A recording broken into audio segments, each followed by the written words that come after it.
And welcome back to No Condemnation. Hello, I'm Robert. Today I wanted us to talk a little bit about church state. We're going to continue our conversation about the problems in the church today. And I think this is a big one right now, especially in our current environment. You see, the big discussion seems to be what position should faith take in government. Now, I first and foremost think we should know that a person's faith will, maybe even should, shape their political action. In other words, my core beliefs are going to shape how I react to certain circumstances, to all circumstances. It's going to shape my interactions with other people and how I think our culture, our society should continue on. But I don't think it's a matter that politics should be driven by faith. I guess maybe the best way to explain that is an example. There's a current movement out there, certainly among most evangelicals, called Dominionism. Now, that's a theology that's based on the idea that all of our laws, all of our actions, all of our rules and regulations should be shaped directly from examples or the input from Christian scripture. In other words, we take the basic rules that we have, the top 10 thou shalts if you want, and that's the way we determine what laws we institute and which ones we don't, or just what shape those laws should take. I don't think that's really a good way to go. You see, that's when we've crossed over that edge between the government should form no law regulating or establishing a religion, or vice versa, preventing one. But you see, the idea in this case is that it's the Christian religion that's the only one that's going to be allowed. Now, that being said, I think one of the big problems would be, well, if we push that and then we really want to stay true to the Constitution, then it could be one of the other religions. And so then the debate becomes, well, which one? It's interesting to hear this debate, and I understand it, but it's not one that we can stay true to our Constitution and have the church be that influential.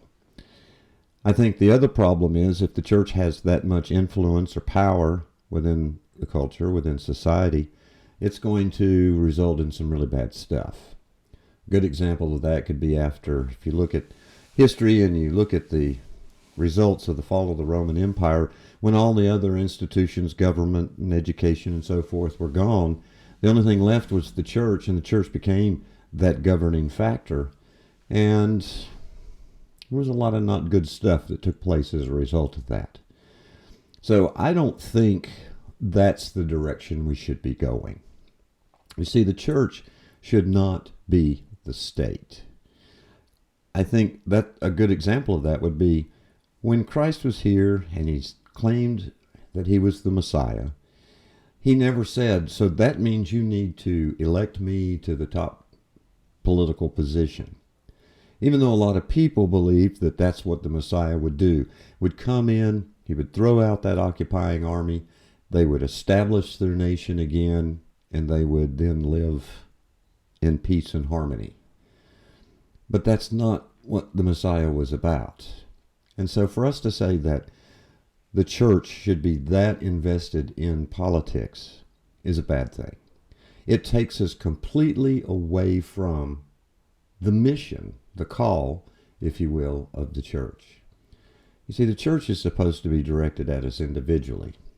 It's supposed to help us understand our place with each other, our place in the overall culture, our way of living life, and more importantly, helping others. You see, it's so easy to become nationalistic and only care about our nation, no matter what's driving you, whether it's the church understanding or the scriptural beliefs. We all want to just take care of ourselves and our own. Well, then it becomes just nothing more than an us-them tribalistic approach to the world. I think the church is about helping each one of us understand our relationship, again, with each other, our place in the world, and our relationship with God.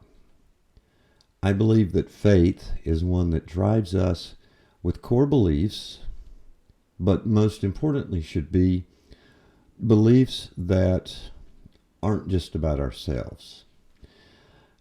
Just today I spoke with my church, my congregation, and I expressed to them that, it's two very simple guidelines. When asked what's the most important commandment, Jesus said, love God, and then love other people as yourself. And if we do that, a lot of this division, a lot of this, I'm better than you, or you need to shape up, or whatever way you want to describe it, these things would be gone. Now, I realize that I've kind of just glossed over this whole concept. If you'd like to know more about Dominism especially, there's a real good YouTube video out there that discusses it in much more detail. And I'll put a link in the description to that and encourage you to go listen to that. I will warn you, there is some off-color language. If that's going to bother you, then don't go. But just know that it's coming if you do go, and listen for the information more than anything else. The church has a place in the world. I will never not believe that. The church has a lot of issues. I'll never disagree with that. But I would like to continue this discussion to try to find a way where we can get past those. We can reinvigorate the church. We can look back and once again realize that we can be a force for good, not only in our own communities, but in the world itself, because I think that's what it's all about. Anyway, those are my thoughts. I hope you will take them to heart, listen to them. If you have questions, great. Please send them to me. This is a discussion. This is not just to be a one-way conversation. So send me those questions, send me your thoughts, and let's keep the dialogue going. As always, it's important, share this with others, like it, subscribe if you would, but most importantly, send those comments. Remember, there will be no condemnation.